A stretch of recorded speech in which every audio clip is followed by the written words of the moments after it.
Hello everybody and welcome back to episode 2 of the Space Engineer Survival Guide for Beginners. And today we are going to continue our discussion on the little base that we're building here. What to do next. We're going to leave our little pod here completely be. We're not going to change anything with it.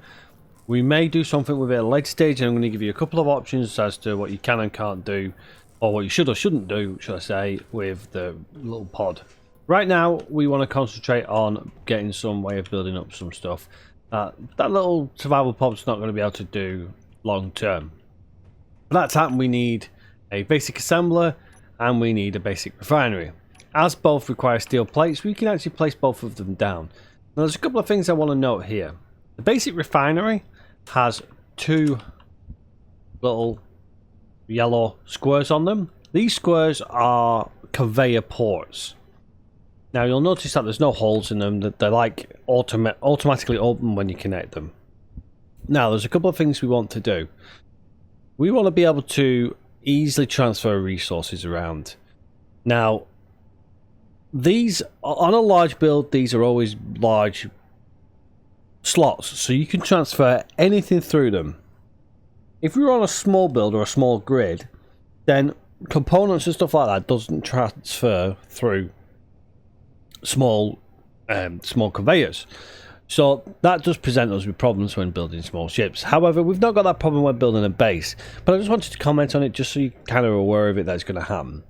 Now the first thing I'm going to do here is I'm going to place the basic refinery down like so.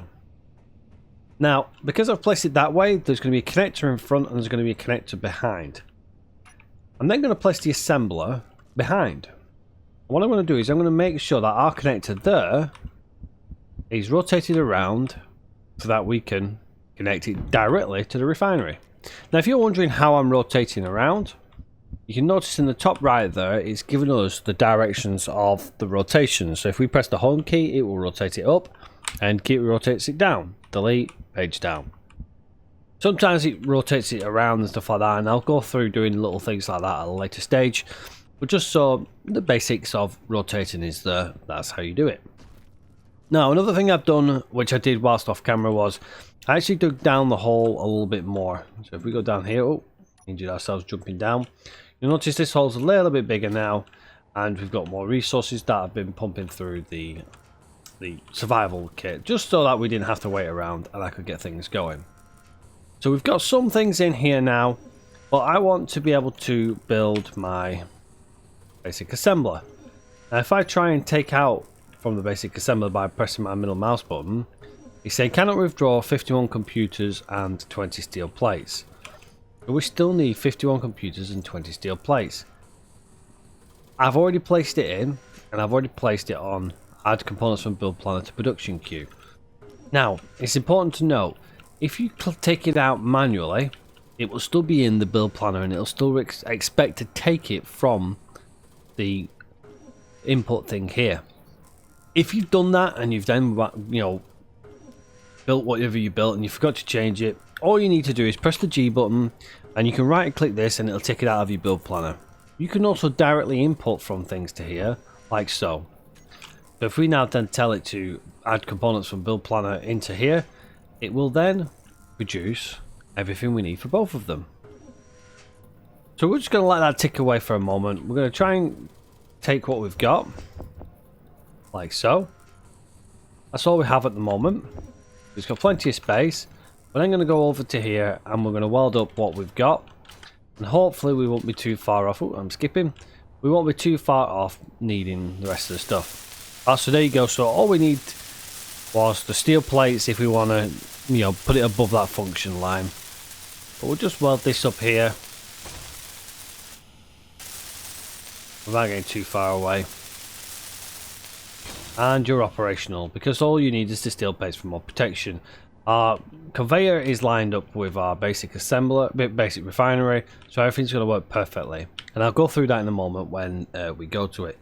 What I'm going to do is, while that's building, we're actually going to take a look at this unknown signal here. Only 4 kilometers away. Our jetpack is more than capable of going 4 kilometers without causing too much problems. What I would suggest is don't hit the ground doing 100 meters a second, because it will more than likely really badly injure you or kill you. Now these unknown signals are little Easter eggs that the devs put into the game, so that when it drops down you can actually get yourselves new skins, like the welder that I've got here. This is the gold skin for the welder. I've got a lava skin for the grinder, and I've got the gold skin for the gun as well, for the drill. I've got various skins for various different things, and at the moment we can't change anything, but it's still worth, if you're waiting for something, have a pop around and go for these unknown signals.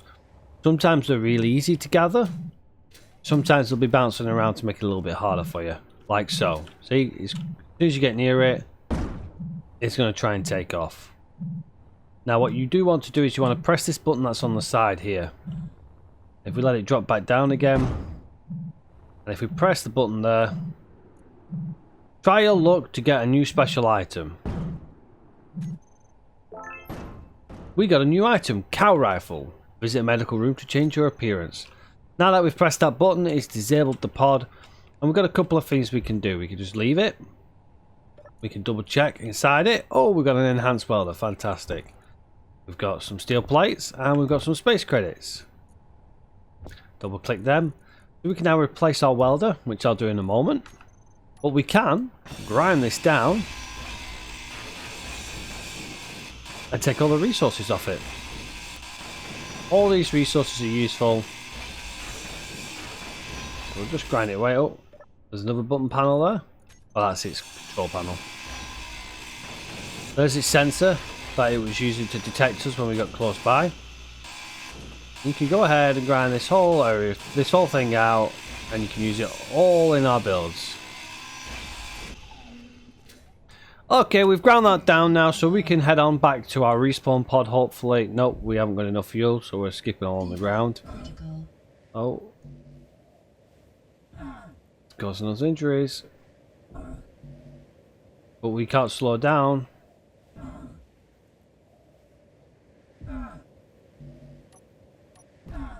Your health is low. There we go. So we've got low health now, and we're having to walk it across the map. So just bear that in mind when you're traveling. If you've got enough fuel to get yourself back, and obviously enough power as well, because we could run out of power before we make it back. We won't. We should make it back in perfect time. But if you did run out of power, then you'd start dying and you'd end up losing everything you've just gained. Obviously, as shown as well, that by hitting the ground you get injured quite badly, and it's really hard to stop yourself as well, especially on a flat terrain like this, because nothing's kind of stopping that drive that you've got going forward. Just bear that in mind, but we'll come back to it once we've hit the respawn pod, so I'll see you all shortly. And welcome back everybody, and we're just about to get back to our respawn pod. Now, there are a couple of things we can do, because we have no hydrogen, we have very little power, and obviously we need some health. If we sit in our seat, we will recharge our power. If we use the device here, we will recharge everything. So we're going to go ahead and do that. We fill our H2 up, we're filling our power up, and we're healing ourselves at the same time. And if we needed it, we'd also get oxygen. But the one thing we haven't done is refilled our hydrogen bottle. How do we know that? Because there is no hydrogen bottle marker next to our H2. So what we're going to do is we're going to go into here. Sorry, we're going to go into the H2o2 generator because we couldn't transfer it through. We're then going to drag our hydrogen bottle into our O2 H2 generator. It will fill it up instantly near enough, and then we're going to pull it back. As you can see, we've got a little bottle symbol now on the left hand side, so we know we've got hydrogen. Now, we've got some scrap metal which we can throw into here when it'll let me. Just pop it to the small cargo container there. We've got detector components which we don't need. Now if you notice, it won't let us put it into there because we can't transfer it through the system. We'll just keep hold on to it for now, or we can pop it into here. But, oh no, we can't.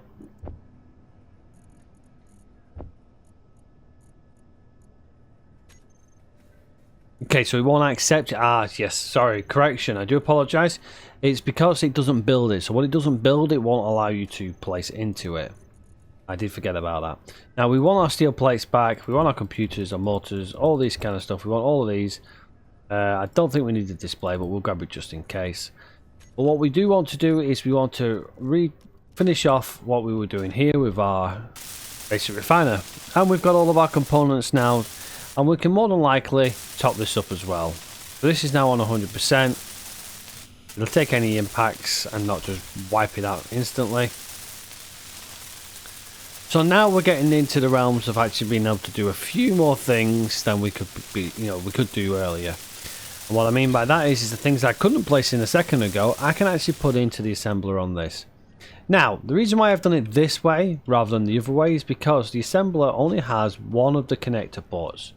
There's none underneath. If I rotate myself using my jetpack, none underneath, and there's none on top either. There's only one. We want it to be able to transfer resources into the assembler from the refinery. So when we put the stone into here, it will then place all the stuff into the assembler will build, and we can still gain access. Because this is two large connectors together, we can pull from the basic refiner by pressing the show all connected inventories, and then we can pull from here. We can also deposit everything we have into there as well. Now, on our trip, we got ourselves an enhanced welder, the little one stripe there. We can drop our old welder in for the time being and just leave it there. But what that does is it stops us having the option to be able to do a welder on our toolbar. So what we need to do is press the G button. We need to go to our character tools. We then need to drag the now highlighted enhanced welder because we have one on our inventory, and we need to replace the other one. This is now a little bit faster at welding. I could have used it to do the basic refinery, but I figured I'd just do it at the end just so we know. Now, we've got ourselves set up so we could do some more production. Ultimately, that respawn pod is effectively now fairly useless when it comes to doing our builds. It's still holding a lot of stuff though, and the pod itself is still very, very, very useful. So don't think now that we've got these, we can get rid of this. This just means that we're not relying on the power supply or production capability of this. We have it all here. This is now a place where we're going to recharge ourselves, and we're also going to get our oxygen and hydrogen. Obviously for us on this build, we're just after hydrogen. Okay, so what do we do now? Well, we take everything out of here that we want. So I want all the gravel.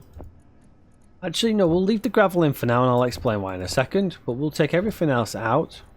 We'll leave the ice and the oxygen bottle in there. But I'll leave them there for now because there's nothing we need to worry about. I'm then going to go down into our little thing here. I'm going to grab some more stone. And then I'm going to show you a couple of things to do with the basic refinery. We don't need too much, just enough to keep us going for a hot moment here. Here we go. That should be enough there. Let's just collect all this. There we go. That should be more than enough for what I want to explain. So let's head on over to our basic refinery. Okay, so if we press the F button onto it, you're getting the same instructions as you would the I, and if you was to press the K. The only difference is if you press the F or I, it brings you to this menu. The K brings you to this menu. That's nothing really to worry about at the present moment, but it's just something to know if you ever need to, or if you want a quicker way into doing it. But what we're going to do is we're going to check out the control panel because there's a couple of things we want to check out. The basic refinery has a max required input of 330 kilowatts. Our basic assembler has 280 kilowatt power. So between the two, we're looking at about 5-10 kilowatt requirements. It requires at least 1 kilowatt each. So that's the maximum, and that's the amount it needs minimum. It'll also tell you effectiveness. That's something you'd worry about with a main refinery or a main assembler, so don't worry about that too much. But do we have enough power for both of these? Well, if we go to our wind turbine, we can see our maximum output is 326.58 kilowatts. Wind clearance is good. It's not excellent, but it's good. So we've got a couple of options here. We can run it, but the likelihood is our basic refinery will drain the full power of our wind turbine, and it will stop us being able to assemble at the same time. Since we're only building small, we've got no problems with that right now, so we don't really need to do anything. We can place it into our refinery, we can let it pump it all out, and then the assembler will kick in afterwards. But there are a couple of alternatives that we want to look at. The first one is to build another wind turbine. The second one is to build a battery. But as you can see, a battery is quite expensive, and we couldn't have done a battery without actually having these. Now if we look into what we need for a battery, we need power cells, the main component, 18 main component power cells. We go to our production. It's already got the basic assembler highlighted. The drop down is when you've got more than one, and we will discuss that at a later stage. Everything's red because we've not got any resources in here yet. We've only got components in there. We've still got the stone in our inventory. Let's have a look at what it takes for a power cell. We need iron, silicon and nickel. This is the first item we've produced really by paying attention to. That's required all three. Most of the stuff we've been building, like steel plates and computers, they only require two components. Interior plates require iron only. Construction components require iron only. Motors require iron and a little bit of nickel. Power cells require all three, but they're a little greedy on resources. So this is where you're going to be going backwards and forwards, gathering stone, placing it in, letting the refinery take it and deal with it, and then the assembler will take over. So straight away what I'm going to do is I'm actually going to queue up 80 power cells. We've still got a few things on us, so I'm not going to worry too much about everything else. I'm going to have a look and go, do I want a battery on here? I kind of do want a battery on, and I'm going to put it there. What I'm going to do is I'm going to take out, we'll pop ourselves up here, I'm going to take out the steel plates that we've got inside here, and then I'm going to place my battery in here. As a matter of fact, let's make it nice and tidy and put it underneath there. I'm then going to put what steel plates I have into the build. Now it's telling me I need 10 construction components, 80 power cells, 25 computers to get this operational. Then an extra 20 construction components if I want it to be topped up fully. Everything else we probably have. If we go to our inventory, we can take our computers out, take our construction components out. We don't have enough to do the full amount, but we should have enough to keep us going. We can have a look now. But the only thing we now need before it'll be functional is the power cells. We've queued the power cells, so we're good to go. If I slide this over now, I've not done it until now because I want to show you the speed at which it does. It's a lot quicker. It'll fly through the stone like so. Much faster than what the survival kit was doing. And it'll pump it out. And as you can notice, it's not doing anything with the assembler. We don't have the power. But it is much quicker. So it's going to go through with the basic refinery. Now that's still not at full speed, so there's still a little bit of, as you can see, it's just flickering yellow, green and red. It's not a major problem right now, but it can be a major problem if we do, if we want to do other stuff with it, which we do want to do. And we're going to start struggling to do that if we don't deal with the power problem, which is what we're doing here. Now, do we have enough to build our power cells? The likelihood is, since it's eaten through our resources already, we're not going to have anywhere near enough for our power cells. So this is where we're going to start going backwards and forwards, mining out this little area here. Now, what I will say to you is this is my starter area. I always do a starter area, and I'll put in some containers and some other stuff as well, but I won't be actually keeping my base here. We will move our base to somewhere else. Now, I've obviously shown you about the power issues things, how power connects through here to here. So what I will probably do is I'll probably continue this through to somewhere over there, and we'll build ourselves a nice little base. This is going to be a mining operation. It's certainly going to be a mining operation considering we have two resources here that we've seen. Magnesium, and I believe the other one may have been silicon or nickel. But they are out there somewhere. Let's just see if we can double check it by hitting the K and making sure that our ore detector is on. It is not on, so we can turn our ore detector on by toggle block on. And we can see it's got magnesium there. And there is another one somewhere in there.